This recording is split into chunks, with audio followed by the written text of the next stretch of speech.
Olá IPCA, hoje é sexta-feira, dia 1º de março de 2013. Estamos juntos há 313 dias lendo a Bíblia e hoje vamos ler o livro de Jó nos seus capítulos 12 a 15. Como temos dito a você no livro de Jó, depois de Jó ter passado por dois testes muito severos em sua integridade, ao perder tudo o que tinha e depois ao perder a sua saúde, Jó passou com louvor nesses testes e bendisse ao Senhor e reconheceu que o mal poderia vir de Deus. Mas depois de muito lamento, depois de uma semana de silêncio, Jó fala e amaldiçoa o dia em que nasceu, se pergunta por que não nasceu morto, se pergunta por que não morre agora, e então seus amigos se apresentam para consolá-lo. Esse ciclo de amigos parece ser mais um tormento, um teste adicional, e começa com as palavras do amigo chamado Elifaz. Elifaz começa temperadamente, elogia Jó, mas aplica o princípio da retribuição dizendo quem lavra a iniquidade é quem semeia o mal. Você está colhendo, Jó, o que você plantou. E ele apela a uma revelação que teve, uma visão que teve para dizer que todos os pecadores, todas as pessoas são pecadoras e todas elas precisam ser corrigidas. E Jó, como um tolo que é, como um ser humano comum que é, devia ter então plantado o que colhia. Ele devia se sentir grato por essa correção e tudo mais. No capítulo 6, Jó lhe responde, dizendo que ele falou as palavras iniciais lá do capítulo 3, as maldições que ele pronunciou, porque estava em grande dor, mas que as palavras que o amigo estava trazendo para ele não o consolavam de verdade, que ele devia, na verdade, mostrar compaixão ao aflito. E os seus amigos, com essas palavras, ao invés de ajudá-lo, o estavam maltratando. Então ele pede aos amigos que reconsiderem. No capítulo 6, verso 29, ele diz, tornem a julgar. Lá no capítulo 7, Jó então vai se dirigir a Deus. Ele responde ao amigo, mas quer falar com Deus. Parece que ele não está confiando muito nas palavras do amigo.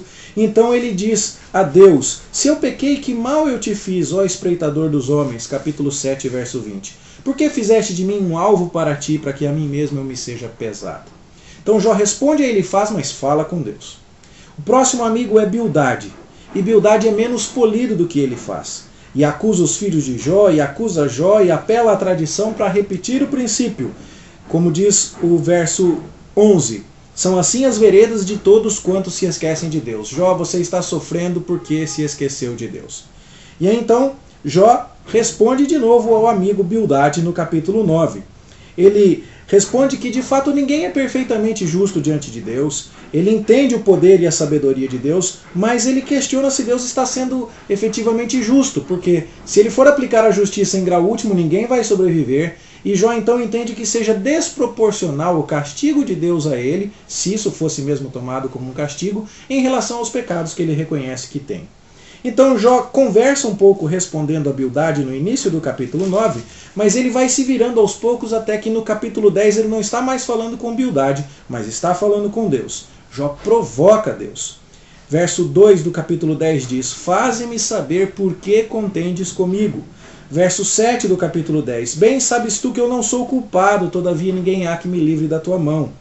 Então Jó novamente responde ao amigo, mas volta para Deus e meio que cutuca, meio que provoca Deus para que Deus lhe apareça para lhe dar uma resposta. Deus não aparece ainda. E então no capítulo 11 aparece o amigo Zofar para falar. E ele é ainda mais severo. Chama Jó de tagarela no verso 2. E diz que Jó está sendo zombeteiro e alguém precisa falar para envergonhá-lo. Diz no verso 6 que Deus até permitiu que uma parte da iniquidade dele fosse esquecida, como que dizendo, Jó, na verdade você merecia até mais. Você está falando muito, você é um grande pecador. E então diz que Jó, no verso 13 do capítulo 11, precisa dispor o coração e buscar a Deus. Jó vai dar agora a sua terceira resposta, em que ele vai falar com os amigos para depois falar com Deus, começando no capítulo 12. Ele diz que é motivo de riso para os seus amigos. Ele diz no verso 5 que aqueles amigos se sentem seguros e começam a desprezar o seu infortúnio ou a sua má sorte. E aqui, na verdade, aqueles amigos estão dando um empurrão para aquele que já está com os pés vacilantes. Mas se o primeiro amigo Elifaz apelou à autoridade de uma revelação e o segundo amigo Bildade apelou à autoridade da sabedoria popular, Jó aqui mandou perguntar a criação como um todo, as alimárias, ou seja, os animais selvagens. Pergunta para os animais selvagens e eles vão instruir vocês, como é a mão de Deus que está fazendo isso comigo. É interessante que Jó, ao mesmo tempo em que é sarcástico com os amigos, dizendo, vocês estão me empurrando, eu que estou com os pés vacilantes, ele ainda fala, perguntem aos irracionais que eles vão dizer para você o que eu estou falando. Deus é quem controla tudo. É impressionante, meus irmãos. Enquanto os amigos querem empurrar a culpa para Jó, Jó entende-se culpado, sim. Jó sabe que é pecador, mas não naquele ponto de receber aquele castigo. E Jó se recusa a abrir mão da soberania de Deus e fala, entendam, Deus está fazendo isso comigo e de maneira desproporcional. Assim é que Jó exalta no capítulo 12, a partir do verso 13, a soberania de Deus e que ele faz o que quer com quem quer e do jeito que bem entende. Mas que no caso de Jó, Jó ainda se atreve a dizer, a solução que os meus amigos estão me oferecendo não serve, eu sou íntegro, eu sou um homem que busca Deus sinceramente e Deus está pesando sobre minha mão além da medida. Então Jó, de cara aqui no verso 2 do capítulo 13, vai dizer, vocês sabem coisas? Eu também sei. Mas eu vou falar com Deus, com o Todo-Poderoso, eu quero me defender diante de Deus. Vocês, na verdade, vocês estão apresentando para mim uma verdade besuntada de mentira. Vocês estão apresentando meio argumento e uma solução que não serve. Sabe por quê? Diz Jó no verso 8, vocês estão sendo parciais por conta de Deus. Vocês estão tentando defender Deus porque vocês sabem que eu sou justo e ao invés de tentar admitir que o Todo-Poderoso que controla todas as coisas está me deixando sofrer desse jeito, vocês estão tentando resolver o problema empurrando a culpa para mim. E Jó diz assim, a culpa não é minha, eu sou íntegro diante de Deus. Se eu tenho alguma dúvida, algum problema, algum pecado, Deus precisa me apresentar. Mas enquanto Ele não me apresentar essa dúvida, eu não posso aceitar, enquanto Ele não me apresentar esse pecado, eu não posso aceitar a culpa que vocês estão empurrando para mim. Então Jó acusa os amigos de defenderem Deus, culpando o próprio Jó. E então Jó diz com ousadia aqui no verso 14 do capítulo 13, eu colocarei a minha vida na minha mão. Talvez Deus me mate, ele diz no verso 15, mas eu vou defender o meu procedimento. Ele diz assim, eu estou chamando Deus para um desafio. Eu não quero ouvir essa conversa de vocês. Vocês estão se recusando a dizer que Deus controla todas as coisas soberanamente e que eu sou íntegro. Vocês estão querendo empurrar a culpa para mim na tentativa de livrar Deus. Se Deus sondasse vocês, Ele ia encontrar vocês em culpa. Ele não precisa dessa defesa barata que vocês estão tentando fazer por Ele, tentando empurrar a culpa toda para mim. Eu posso até correr o risco de perder a vida ao afrontar Deus ou a chamar Deus para me dar explicações, mas eu não posso aceitar essa desculpa que vocês estão me propondo. Então Jó fala com Deus muito claramente aqui, no verso 22 do capítulo 13. Interpela-me e te responderei, ou deixa-me falar e tu me responderás. Quantas culpas e pecados tenho eu? Notifica a minha transgressão e o meu pecado. Note que parte dramática do livro. Jó fala, meus amigos, vocês sabem, eu sou íntegro. Vocês sabem, Deus é soberano. Vocês sabem que eu não estou sofrendo na proporção dos meus pecados. Está faltando justiça da parte de Deus? Parem de tentar resolver esse problema empurrando a culpa para mim. Eu vou falar com Deus, e ainda que isso seja atrevimento da minha parte, ainda que eu possa morrer, eu não posso aceitar essa solução fajuta que vocês me oferecem. Se Deus sondasse o coração de vocês, ia conseguir perceber que vocês estão tentando livrar a cara dele, jogando a culpa para cima de mim. Que coisa! E então, Jó fala com Deus atrevidamente, e diz no verso 25, queres aterrorizar uma folha arrebatada pelo vento? Perseguirás a palha seca? E com isso então Jó está dizendo, Deus, eu sou tão pouco para o Senhor despejar tanta coisa em cima de mim, por que o Senhor vai perseguir alguém que é tão insignificante quanto eu? E aí então no capítulo 14 Jó vai apresentar um poema sobre a brevidade da vida, sobre o quanto o homem passa depressa, sobre o quanto o homem é nada diante de Deus, meio que para dizer para Deus, Deus, olha como eu sou tão pouco e olha como o Senhor está fazendo tanto caso de mim, me culpando tanto e pesando a mão em cima de mim desse jeito. É muito importante dizer aqui, meus irmãos, que várias heresias são baseadas nesta passagem do capítulo 14 de Jó, onde diz assim no verso 10, expira o homem e onde está?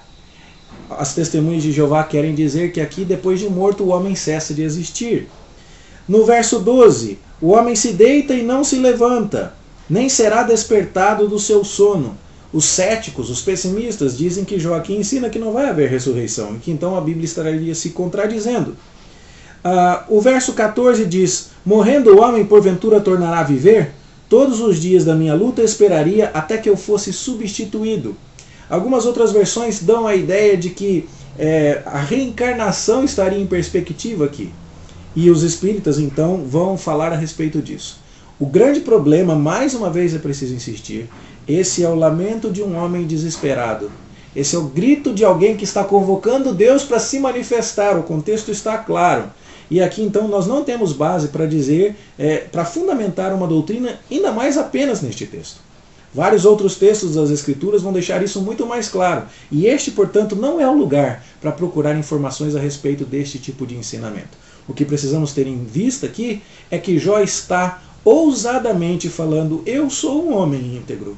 E a minha integridade é tal que eu não posso me sentir culpado como os meus amigos tentam me fazer sentir. Deus controla tudo, eu sei disso, eu sei que Deus é soberano. Então vamos parar de tentar justificar Deus em relação ao meu sofrimento, que parece desproporcional, parece injusto. Vamos tentar parar de justificar Deus empurrando a culpa para mim. Esse é o grande dilema de Jó. E Jó fala: eu vou me atrever, eu vou falar com Deus. Deus, me conta o que é que eu estou fazendo de errado, me fala. Por que o Senhor está se importando tanto comigo que sou tão pequeno? Esse é o assunto aqui e é só nisso que nós devemos nos focar. No capítulo 15 começa a segunda rodada. Falou Elifaz, depois falou Bildade, depois falou Zofar. Em cada uma dessas vezes Jó falou com um amigo, mas depois correu para Deus. E em cada vez que os amigos falaram, eles sempre falaram como se fossem os donos da verdade. Sempre se mostraram arrogantes e presunçosos e sempre empurrando a culpa para Jó. Agora, dá o looping aqui, é o segundo turno, o segundo ciclo de palavras dos amigos. E Elifaz vai falar novamente. Só que ele que se mostrou polido na primeira vez em que falou, que foi gentil, que foi sutil, agora vem com casca e tudo em cima de Jó. E pega as palavras que Jó tinha usado antes e vira contra Jó. Verso 9 ele diz: que sabes tu que nós não saibamos? Lembrando aquilo que Jó tinha falado lá no capítulo 13, verso 2, depois você pode olhar. Também Jó tinha falado da experiência dos idosos e tinha debochado dela. E aí ele faz também, falando outra vez, fala que entre nós há encanecidos e idosos, aqui no verso 10. Como que dizendo: Jó, para, a gente sabe o que está falando, rapaz. A gente sabe o que está te dizendo, a culpa é sua mesmo. E aí então, diz o verso 11, onde ele mostra mais claramente a linha do seu raciocínio: porventura fazes pouco caso das consolações de Deus e das suaves palavras que te dirigimos nós? Ou seja, ele assume aqui que está falando em nome de Deus e que as palavras dele são suaves. Isso aqui é o mais irônico em tudo isso. Como suaves, eles têm sido extremamente duros com Jó. E então ele insiste no verso 14, que é o homem para que seja puro, e lembra aquela visão que ele teve lá no capítulo 4 que foi citada. Não é? Nem os céus são puros aos olhos de Deus, quanto menos o homem, versos 15 e 16, lembrando o mesmo argumento da visão que ele teve lá. E agora ele mais uma vez recorre à sabedoria proverbial, aquilo que os sábios anunciaram, diz o verso 18, que o perverso é atormentado, como se fala no verso 20. É novamente o princípio da retribuição. Ele aparece para bater na mesma tecla. Que coisa! E ainda acusa Jó de desafiar o Todo-Poderoso. É uma acusação implícita aqui no verso 25. Com isso, meu querido irmão, você percebe aqui, ele está insistindo no mesmo argumento e trazendo de novo mais tormento sobre a vida de Jó, ao falar: Jó, o problema é você. Ah, meus queridos, quanta dor esses amigos acabaram trazendo sobre Jó por conta disso. E a resposta de Jó, mais uma vez, vai se dirigir ao amigo, mas também vai se voltar a Deus. Mas isso é o que nós leremos amanhã, quando estudarmos os capítulos 16 a 19, se Deus nos permitir. Bom estudo para você! E a gente se encontra aqui para ver como essa história continua amanhã, se Deus quiser. Até lá!